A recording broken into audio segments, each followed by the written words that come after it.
سلام تخاتل تأثر ميديا نلوم زحزنا يوم زيناتات ناباهم كنبلينا فلما كندنت بتات بعلا شندا أبدوب تجراين إيرتران كمستقبرة تحبيرو كبر وسن فرق ماراثون عالم بإثيوبياوي أتليت تسيرو ኢትዮጵያ አብሮባ አባይ ካልኦት ግድባት ከምትሃንጽ ምግላጻ አብ ግብጺ ሓዱሽ ስግኣት መፍታሩ ተገሊጹ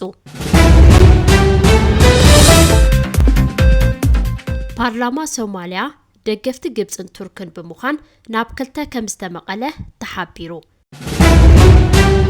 ናብ ዝርዝሮም ክንሓልፍ በዓል አሸንዳ አብዶብ ትግራይን ኤርትራን እናተኸበረ ይርከብ بسقات متقعت درون عم مقالة يخبر زنبرة عامتها وبعال شندا كسرز كله عبادي سابان دوبات تجرين إيرترانجن يخبر له بسنك مفتاح قتال زوجة هفتو دك أنستيو تجري بعال شندا كم زي خبره كجلس عدد أنا حاخوينن محبر دك أنستيو تجرين بيرو بهلن توريزم منجن اتبعال نكخبر بزح سعيرهم يوم من جتات كم زحبروا التناولج كم زي خبره مستفلتن سقعات قفاون كم زلو مستقلتن منقست تقراي بسنك متقعت درون كم زي خبر عفليتو يو عبوسن تقراين إيرترانجن كاب تقراين كاب قربابتي إيرترا نؤس زوباسن عافة زمزو إيرتراويانن بحوار ترخيبهم يخبر ولو بعلا شندا عب كتما عديسا واون عب استفلاليو مهدس سفراتات إنات خبري ركب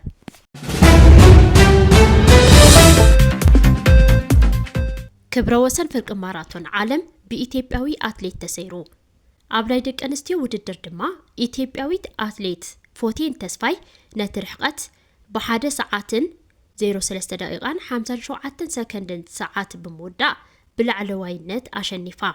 لو مسنبت أولنا كتما أرجنتينا بونس أيرس عبستخايدن بعالم لخا أتليتيكس عفلت أستوب هاون وددر فرق ماراثون ኢትዮጵያዊ አትሌት ዮሚፍ ቀጀልቻ ነትርሕቀት በ56 ደቂቃን 51 ሰከንድን ሰዓት በመወዳ ክብረ ወሰን ዓለም ሰይሩሎ ዮሚፍ ነቲ በኡጋንዳዊ ጃኮብ ኪፕሊሞ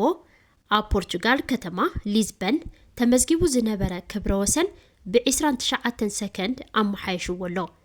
ኣብቲ ውድድር ደቂ ኣንስትዮ እውን ዝተሳተፋ ኮይነን ኢትዮጵያዊት አትሌት ፎቴን ተስፋይ ተዓዋቲት ኮይና فوتين نترحقت بحاد ساعاتن 03 دقيقان 57 سكندن ساعات بمودايا قداميت بموصا تعواتي تخوينا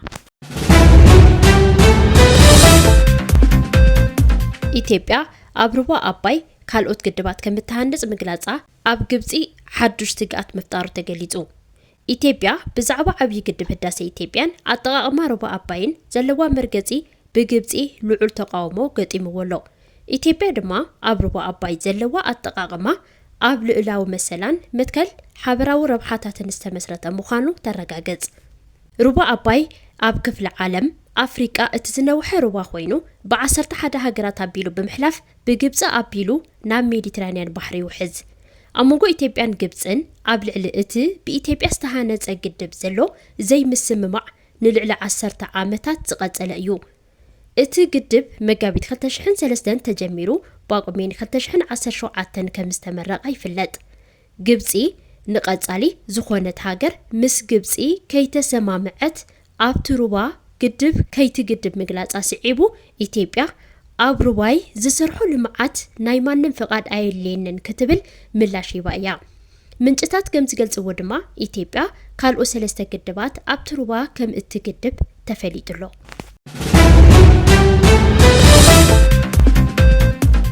ፓርላማ ሶማሊያ ደገፍቲ ግብጽን ቱርክን በመኻን ናብ ክልተ ከምስተመቀለ ተሓቢሩ ቀዳማይ ሚኒስተር ሐምዛ አንጻር ደጋፊ ቱርክ ዝኾኑ ኣፈ ጉባኤ ዓብደልቃድር መሐመድ ኑር ብግብጽ ዝድገፍ ሞሽን የዳሉሎ ሞቃዲሾ ዓብደልቃድር መሐመድ ኑር ኣፈ ጉባኤ ፓርላማ ሶማሊያ ኮይኑ ካብ ዝምረጽ ክልተ ሰሙን ኣብ ዘይመልእ ጊዜ ኣባላት ፓርላማ ሶማሊያ ናብ ክልተ ማለት ድማ ደገፍቲ ግብጽን ቱርክን ኮይኖም ምፍሕፋሕ ከም ዝጀመሩ ይግለጽ ኣሎ ብመሰረት ካብ ኣብያተ ጽሕፈት ፕሬዝዳንት ቀዳማይ ሚኒስተር ጉዳያት ወፃን ሚኒስትሪ ትምህርትን ዝተረኸበ ሓበሬታታት ቀዳማይ ሚኒስተር ሓምዛ ዓብዲ ባሬን ደገፍቲ ግብጽ ዝኾኑ ፖለቲካውያን አባላትን ነቲ ምስ ቱርኪ ድልዱል ርክብ ከም ዘለዎ ተጠርጠረ ኣፈ ጉባኤ ዓብደልቃድር መሐመድ ኑር ካብ መዝነቱ ንምውራድ ዳርጋ ዝተዛዘመ ሞሽን የዳለው ኣለው ከምኡውን ኣብ ኳታር ውድብ ሕብራት መንግስታትን ዋሽንግተንን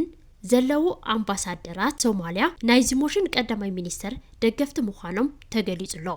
እቲ ሞሽን ተዳልዩ ኣብ ዘለወሉ እዋን እቲ ኣፈ ጉባኤ ናብ ቱርኪ ክገይሽ ምዃኑ ዝተገለጸ ኮይኑ ንሱ ምስገሸ